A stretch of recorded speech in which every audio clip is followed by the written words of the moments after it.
लीजिए छात्रों, आपका फाइनली कक्षा 9वीं विज्ञान का सभी जिलों पर आपका आने वाला, यहाँ पे मैं आपका देखिए पूरा क्वेश्चन पेपर विथ आपका सॉल्यूशन इस वीडियो पर पार्ट आपका 2 लेके आ चुका हूँ। पूरे 75 में से 75 नंबर आपको मिलेंगे। आप किसी भी जिले से हैं, अगर आपने इस क्वेश्चन पेपर को अथवा सहित पढ़ लिया तो बिल्कुल आप पेपर में गर्दा उड़ा देंगे। चलिए देखिए, पहले आपके पार्ट मैंने सही विकल्प के पूरे आंसर आपको प्रोवाइड करा दिया है। यदि आपने नहीं देखा है तो एक बार यहाँ पे आप पहला पार्ट देख लेना। चलिए सेकेंड पार्ट में फटाफट एक बार आपको मैं यहाँ पे सही विकल्प के आंसर दिखा देता हूँ, ठीक है। और इसी के साथ आपके पूरे 23 क्वेश्चन के आंसर जल्दी से प्रोवाइड कराता हूँ। सबसे पहले चलते हैं आपके सही विकल्प के क्वेश्चन पर।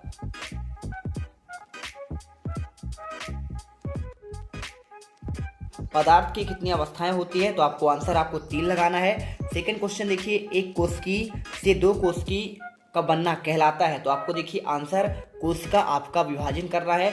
मोमबत्ती का जलना क्या है, तो देखिए केवल आपका रासायनिक परिवर्तन है। क्वेश्चन चौथा देखिए, किसी वस्तु के वेग में परिवर्तन की दर क्या कहलाता है, आंसर आपको यहाँ पे त्वरण करना है। पांचवा देखिए, निम्नलिखित में से किन तत्वों की परमाणुकता 2 होती है, तो आंसर देखिए आपका ऑक्सीजन और आपका हाइड्रोजन होगा। एक तत्व के समस्थानिक कितने होते हैं, तो आपका देखिए न्यूट्रॉन की अलग अलग आपकी संख्या। इसके बाद देखिए आपका यहाँ पे आता है रिक्त स्थान वाले क्वेश्चन। क्या पूछा गया, बर्फ का गलनांक कितना होता है, 273 केल्विन होता है। इसी के साथ देखिए बर्फ, जल तथा जलवाष्प के कौन से गुण आपके होते हैं, समान होते हैं, रासायनिक गुण।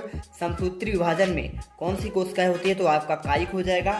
गति की मापन इकाई क्या है, देखिए तो आपका यहाँ पे हो जाएगा एमएस हो जाएगा, ठीक है।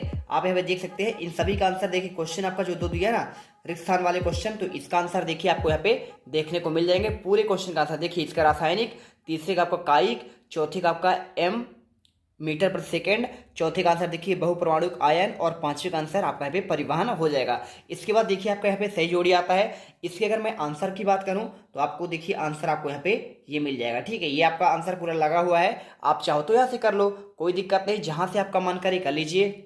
इसके बाद देखिए आपका आता है एक वाक्य फिर एक शब्द में आपका उत्तर पूछा गया है।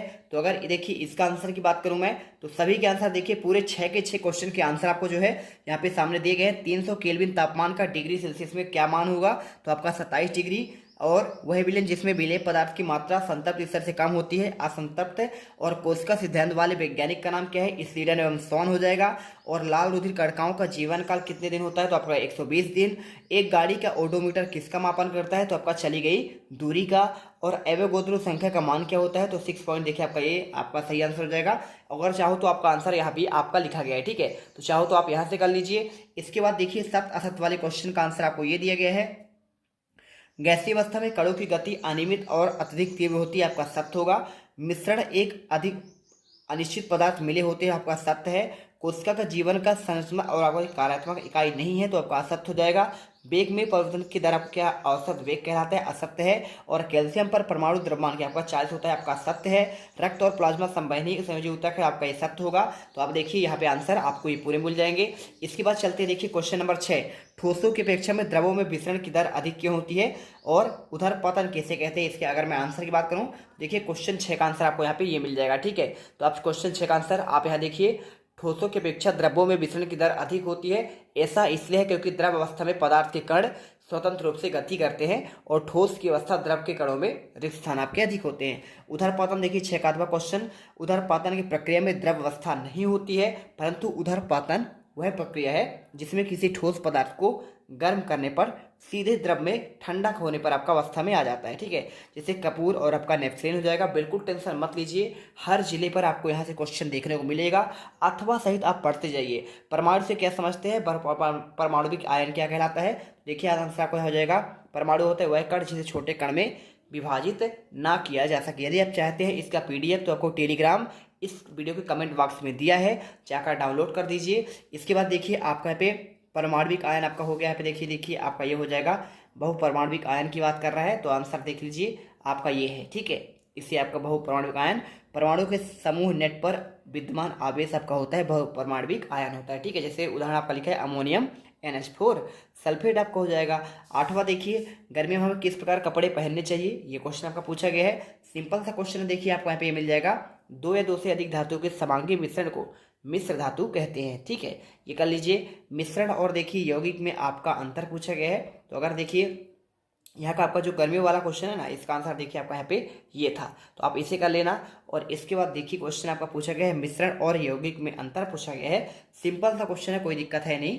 तो आपका देखिए मिश्रण और यौगिक में अंतर आपका ये हो जाएगा, दो से अधिक पदार्थों के द्वारा बिना रासायनिक क्रिया के निर्मित पदार्थ को मिश्रण कहते हैं। और यह दो या दो से अधिक तत्वों की रासायनिक क्रिया की फलस्वरूप निर्मित पदार्थ आपका यौगिक कहलाता है। इसमें घटकों के गुण विद्यमान होते हैं और इसमें गुण देखिए सदैव आपका भिन्न होता है। इसके बाद देखिए तत्व और यौगिक में अंतर पूछा गया है, तो इसका आंसर आपका यहाँ पे ये मिल जाएगा। देखिए तत्व एक ही प्रकार के परमाणु से बने होते हैं, जबकि यौगिक विभिन्न तत्वों के आपके बने होते हैं। तत्व को विभाजित कर कोई तथा तत्व प्राप्त नहीं होता है, और यौगिक को विभाजित करेंगे तो आपको तत्व मिलेगा। ठीक, कई सारे तत्व मिलकर यौगिक बनाते हैं। इस प्रकार आपको आंसर करना था। क्वेश्चन देखिए 10वां, कोलाइडी विलयन के आपके 2 गुण पूछा गया है। तो अगर मैं इसके आंसर की बात करूं तो देखिए पहला आपका हो जाएगा, ये विषमांगी होते हैं और कोलाइडी कण धनावेशित और ऋणावेशित हो सकते हैं। ठीक है, इसके बाद देखिए आपका यहाँ पे पूछा गया है सांद्रता को आपको परिभाषित करना है। तो क्वेश्चन देखिए 10वां का आंसर कैसे लिखेंगे, आपको यहाँ पे मिल जाएगा, रसायन विज्ञान में किसी विलयन की सांद्रता उस विलयन के एकक आयतन में उपस्थित पदार्थ की मात्रा के रूप में परिभाषित करता है। इसके बाद क्वेश्चन देखिए 11वां, जाइलम व फ्लोएम में आपको अंतर लिखना है। सिंपल सा क्वेश्चन है। देखिए जाइलम की कोशिका मृत होती है, जबकि फ्लोएम की कोशिका आपका जीवित होती है। और जाइलम गुणित खनिज का स्थानांतरण करती है, जबकि फ्लोएम खाद्य पदार्थों का स्थानांतरण करती है। अथवा का देखिए क्वेश्चन देखिए क्या लिखा है, श्वेत रुधिर कणिकाओं में सिपाही क्यों कहा जाता है। सिंपल सा क्वेश्चन देखिए, आपको आंसर यहाँ पे श्वेत रक्त कणिकाएं शरीर की रक्षक है और ये प्रतिरोधियों के निर्माण करती है। जब कभी शरीर में रोग फैलाने वाले रोगाणु प्रविष्ट हो जाते हैं तो उन्हें कोई चोट लग जाती है तो रोगाणुओं को भक्षण कर लेते हैं, तब इन्हें शरीर का सैनिक कहा जाता है। इसके बाद देखिए 12वां क्वेश्चन, एक समान गति किसे कहते हैं। अगर मैं इसके आंसर की बात करूं तो ऐसी गति जिसमें एक वस्तु समान अंतराल पर समान दूरी तय करती है, एक समान गति कहलाती है। ठीक है, अथवा का देखिए यहाँ पे क्या पूछा गया है, यहाँ पे त्वरण किसे कहते हैं। तो इसका आंसर देखिए किसी वस्तु के वेग में परिवर्तन के आपका दर जो होता है त्वरण कहलाता है। इसका मात्रक प्रति मीटर सेकंड यानी मीटर देखिए प्रति सेकंड स्क्वायर होता है तथा यह एक सदिश राशि है। ठीक है, इसके बाद देख लीजिए गति का प्रथम नियम पूछा गया है। तो गति का देखिए प्रथम नियम क्या होता है, प्रत्येक पिंड तब तक अपनी विरामावस्था में अथवा सरल रेखा में एक समान गति अवस्था में रहता है जब तक कोई उस पर बाह्य बल न लगाया जाए। तो इसे देखिए जड़त्व का नियम भी कहते हैं। और अथवा का देखिए संवेग संरक्षण का आपको नियम पूछा गया है। तो देखिए यहाँ पे आपको लिखना पड़ेगा, यदि किसी निकाय पर कोई बाह्य बल कार्य न कर रहा हो तो निकाय का कुल संवेग आपका जो है नियत रहता है। और देखिए संवेग को ना ही उत्पन्न किया जाता है और ना ही नष्ट किया जाता है, केवल एक रूप से दूसरे रूप में आपका परिवर्तित हो सकता है। क्वेश्चन देखिए 14 नंबर का, कार्बन और सोडियम के परमाणु के लिए इलेक्ट्रॉन का वितरण आपको पैरेन्काइमा और कोलेनकाइमा में आपको अंतर बताना है। तो देखिए आपका ये हो जाएगा, कार्बन परमाणु आपका देखिए आपका इसका परमाणु संख्या 6 होता है और इलेक्ट्रॉन वितरण देखिए पहले कक्षक में आपका 2 जाएगा इलेक्ट्रॉन और दूसरे वाले में आपका 4 जाएगा, 4 2 6 हो जाएगा। सोडियम का देखिए परमाणु संख्या कितना होता है, 11 होता है। ये कैसे जाएगा, पहले 2 जाएगा पहले कक्षा में, फिर दूसरे कक्षा में आपका 8 जाएगा, 8 2 10 हो गया, बचा कितना आपका 1 बचा, तो आपका ये हो जाएगा। इसके बाद देखिए पैरेन्काइमा और आपका कोलेनकाइमा में आपको अंतर बताना है। इसकी कोशिका भित्ति पतली होती है और इसकी कोशिका भित्ति आपका देखिए कोनों पर मोटी होती है। भित्ति सेलुलोज की बनी होती है और इसका भित्ति देखिए आपका पेक्टिक पदार्थ की बनी होती है। 15वां देखिए क्या दिया गया है, गुरुत्वाकर्षण का सार्वत्रिक आपका नियतांक पूछा गया है, कैसे करेंगे। तो देखिए आपको आंसर आपको ये मिल जाएगा। देखिए दुनिया का हर पिंड दूसरे पिंड को पूरी शक्ति से अपनी ओर खींचता है और बस दोनों वस्तुओं का भार गुणनफलों के समानुपाती होता है। यही उसके बीच में दूरी के वर्ग के आपका देखिए व्युत्क्रमानुपाती होता है। तो आपको आंसर करना है। और इसके बाद देखिए आपका यहाँ पे गुरुत्वाकर्षण का सर्वाधिक नियतांक, इसका तो आपका हो गया।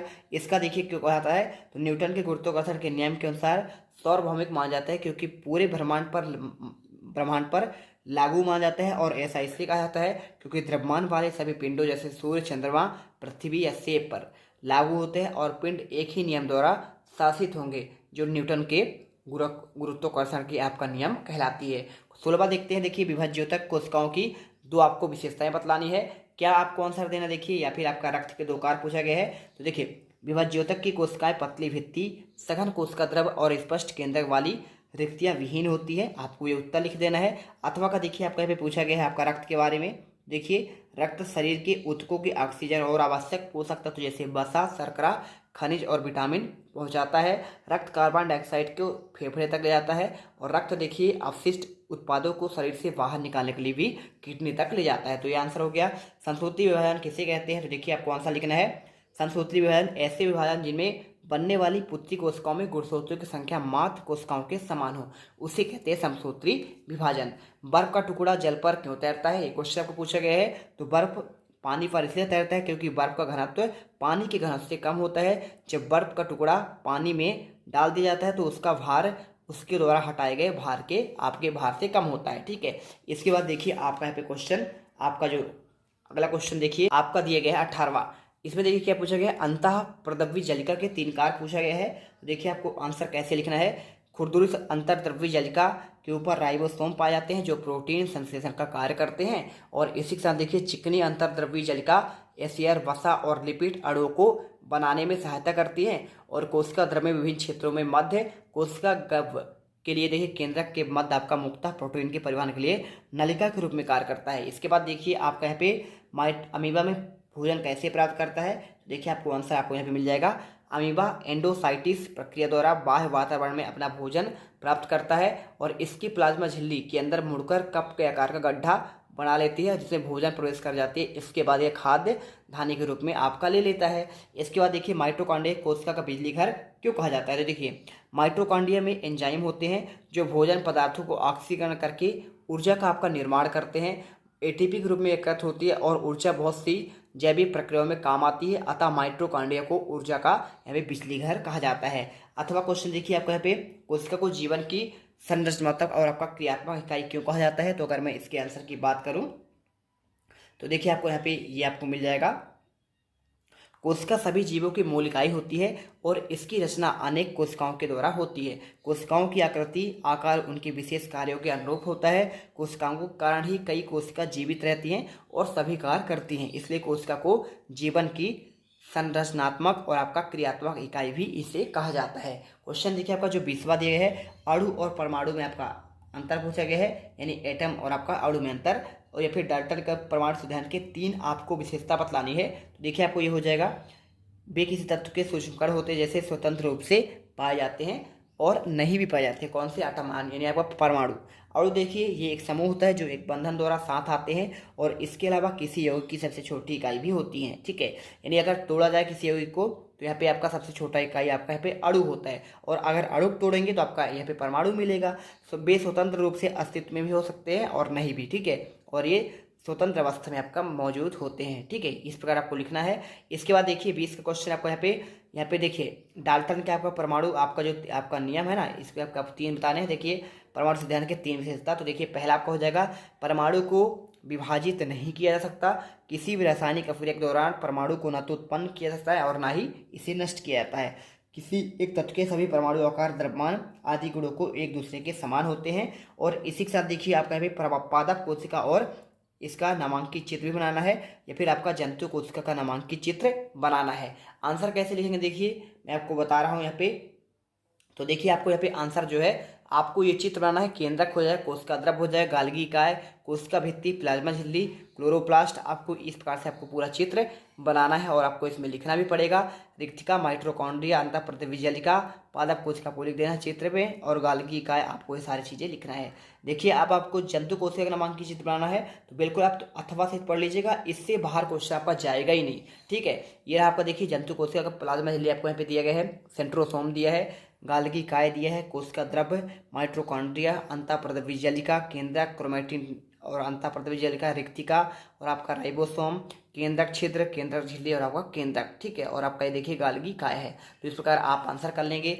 22वां देखिए पादप कोशिका और जंतु कोशिका में आपको यहाँ पे अंतर बताना है।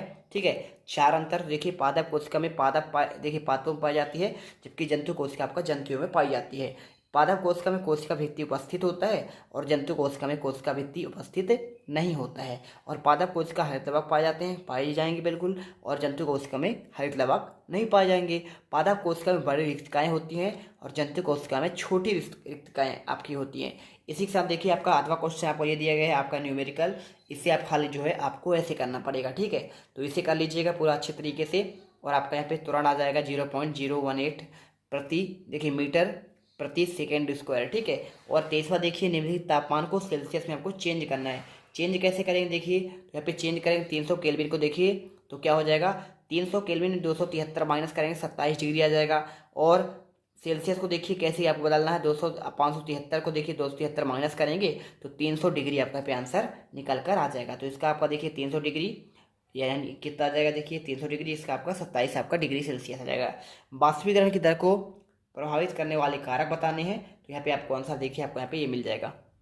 तो इस प्रकार देखिए आपको यहाँ पे क्वेश्चन 23 की अथवा आंसर, यहाँ पे पदार्थ के कण सदा गतिशील रहते हैं और निश्चित तापमान पर उनके कणों में गतिज ऊर्जा होती है जिस कारण वाष्पीकरण होता है।